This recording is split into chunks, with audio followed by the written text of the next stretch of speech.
Hello నమస్తే అండి. నేను మీ లక్ష్మీ చౌదరిని. వెల్కమ్ టు మిస్టరీ మధురములు తెలుగు ఆడియో స్టోరీస్. అక్షరార విందాం పార్ట్ 43తో మీ ముందుకు వచ్చేసాను. కథలోకి వెళ్లే ముందు వీడియోకి లైక్స్ హైప్స్ ఇచ్చి కథను ప్రోత్సహించండి యార్. ఇక ఆలస్యం చేయకుండా కథలోకి వెళ్ళిపోదాం. అక్షర ఒక్కతే సిటీకి వెళ్ళి రాగానే దర్శినైనా తీసుకువెళ్ళకుండా ఒక్కదానివే ఎందుకు వెళ్ళావు అని సావిత్రమ్మ గారు అడిగితే, ఫ్రెండ్స్ని కలవడానికి వెళ్ళానులే, మళ్ళీ అమెరికా వెళ్ళిపోతున్నాను కదా, ఇక దర్శి రాకూడదు కదా, అందుకే తీసుకెళ్లలేదు అని చెబుతుంది. అక్షర అమెరికా వెళ్ళడానికి బయలుదేరే రోజు రానే వచ్చింది. కేశవ్ వాళ్ళు హైదరాబాద్లోనే ఉండడంతో శేషుగారు దంపతులు, సావిత్రమ్మ దంపతులు, ఆదిత్ అక్షర్ని అత్తగారింట్లో దింపడానికి ధర్మ దంపతులతో అమెరికా ప్రయాణానికి సిద్ధమయ్యారు. తన రూము, ఇల్లు ఆ రోజంతా తనివి తీరా తిరుగుతూ చూసుకుంటూనే ఉంటుంది అక్షర. ఇక ముందు తమ కూతురు ఆ ఇంట్లో తిరగదు అని ఎప్పుడో చుట్టపు చూపుగానే వస్తుంది, తన చెల్లెల్లాగే అని అనుకోగానే శేషుగారికి భాగ్యగారికి దుఃఖం ఆగలేదు. ఇద్దరు అక్షరని పట్టుకొని కాసేపు మౌనంగా ఉండిపోతారు. కూతురు ఎదురుగా ఉండదన్న బాధ తప్ప తన చెల్లెల దగ్గరే ఉంటుందన్న ఆనందం ఎక్కువ డామినేట్ చేయడంతో కాసేపటికి నార్మల్ అయిపోతారు ఇద్దరు. దానికి అసలే వెళ్ళడం ఇష్టం లేదు, మీరు ఇలాగే బాధపడుతూ కూర్చుంటే అది ఇంకా బాధపడుతుంది, సంతోషంగా పంపిద్దాం దాన్ని, అయినా మనం కూడా వెళ్తున్నాం కదా, ఇప్పుడు ఎందుకు ఈ ఏడుపు కార్యక్రమాలు అని అంటారు సావిత్రమ్మ గారు. అలా అంటున్నారు కానీ ఆవిడ గొంతులో కూడా దుఃఖం దాగి ఉందని బొంగురుపోయిన ఆవిడ గొంతే చెబుతుంది. ఏమే ముసలి, ఇక నువ్వు ఉదయాన్నే ఎవరి మొహం చూసిలేస్తావు అని సావిత్రమ్మని హత్తుకొని అడుగుతుంది అక్షర. నీ ఫోటో ఎదురుగా పెట్టుకుంటాను బంగారం, లేదా నేను నిద్ర లేచే సమయానికి మీకు సాయంత్రమే కదా అవుతుంది, వాట్సాప్ కాల్ ఉంది, స్వైప్ కాల్ ఉంది, ఇంకా నాకేం దిగులు, ఇవాళ రేపు మనుషులు ఎంత దూరంగా ఉన్నా చూసుకోగలుగుతున్న అవకాశం ఉన్నప్పుడు భయపడాల్సిన అవసరమే లేదు అని అంటారు సావిత్రమ్మ. అవన్నిటికీ సమాధానాలు చెప్పడానికి రెడీగా ఉన్నావే, నేను నీతో మాట్లాడు, నువ్వు కాల్ చేసినా నేను లిఫ్ట్ చేయను అని అంటుంది అక్షర. నేను నీతో, నువ్వు నాతో మాట్లాడకుండా ఉండలేంలే మనవరాలా, అలాంటి మంగమ్మ శపథాలు చేయకలే అని అంటారు. అక్షర బయలుదేరుతుందని తెలియగానే ఊరంతా కూడా శేషుగారి ఇంటి ముందే ఉంటారు.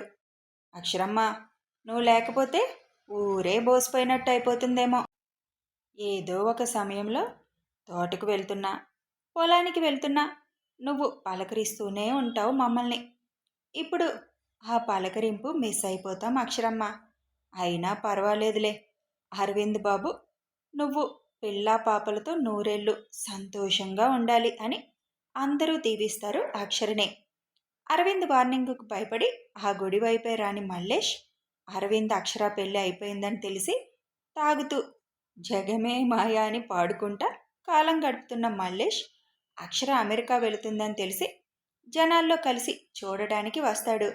అందరికీ వేడుకోలు చెప్పి తన ఇంటిని ఒకసారి తనివి తీరా చూసుకొని రంగడికి అన్ని బాధ్యతలు అప్పగించి తన అమెరికా ప్రయాణానికి మొదటి అడుగు వేస్తూ కారులో ఎక్కి కూర్చుంటుంది అక్షర.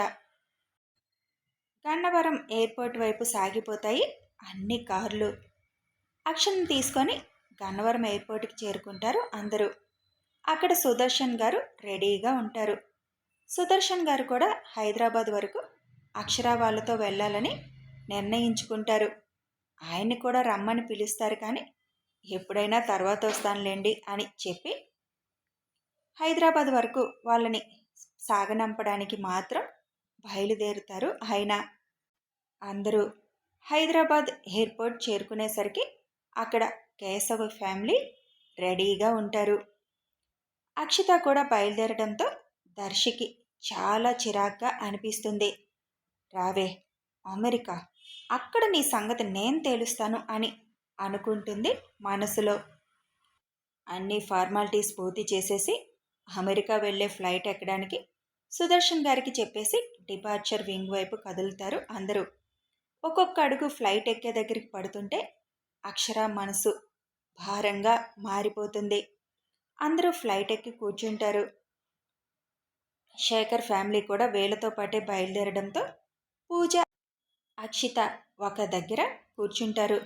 ఓ, రెండు దూతలు ఒకే దగ్గర కూర్చున్నాయా అంటుంది దర్శి. అదేంటి దర్శి అలా అంటావు? నువ్వు వచ్చి నా పక్కన కూర్చున్నా పర్వాలేదు. నువ్వేమో మీ వదిన పక్కన కూర్చున్నావు.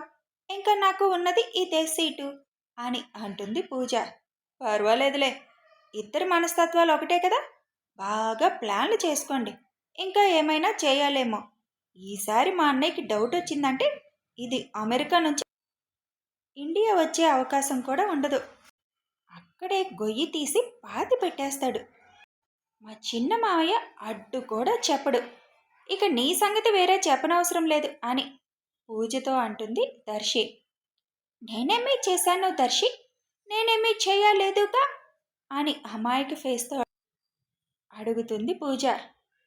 ఇంకెక్కడైనా పెట్టు, ఆ అమాయక ఫేసు నా దగ్గర కాదు అని మొహం పక్కకు తిప్పేసుకుంటుంది దర్శి.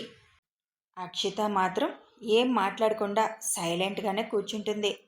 ఫ్లైట్ టేకాఫ్ అనౌన్స్మెంట్ రాగానే ఒక్కసారి విండోలో నుంచి బయటికి చూస్తుంది అక్షర.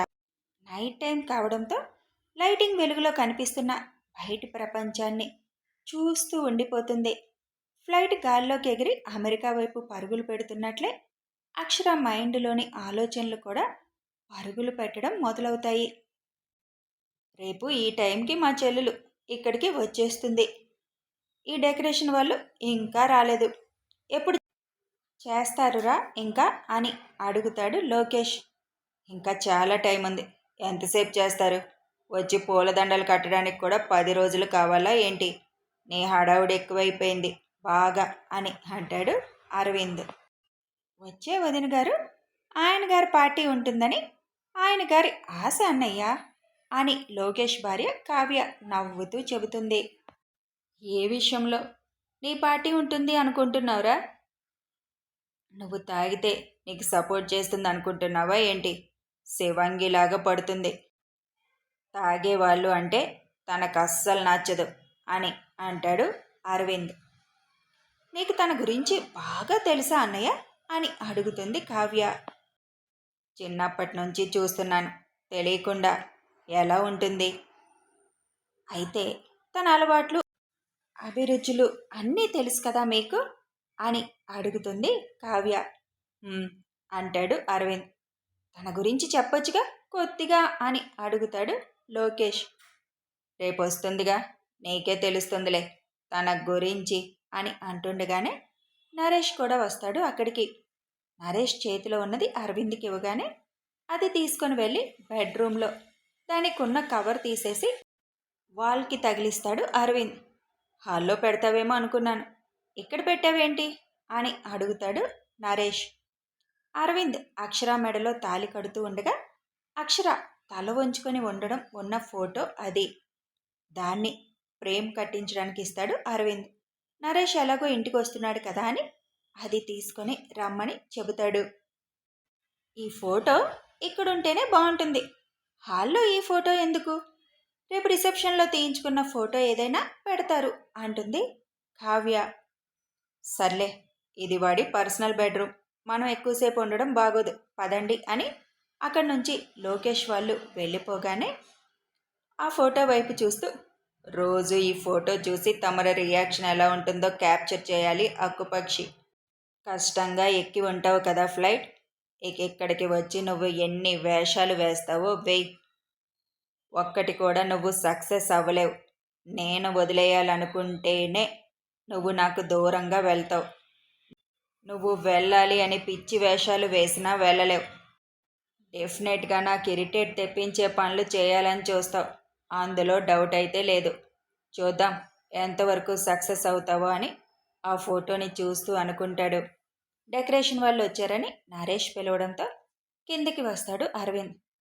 ఏమిటి ఇంత లేట్ అని అడుగుతాడు వాళ్ళని. ఫ్లవర్ డెకరేషన్ కదా సార్, ఫ్లవర్స్ రావడం లేట్ అయిపోయింది, ఇప్పటి నుంచి చేసేస్తే నైట్కి అయిపోతుందిలేండి అని వర్క్ మొదలు పెడతారు వాళ్ళు.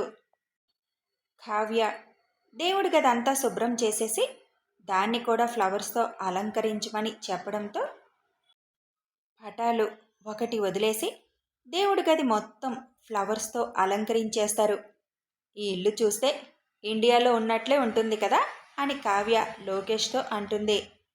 ఆంటీ దగ్గరుండి మరీ చేయించుకున్నారు కదా మొత్తం.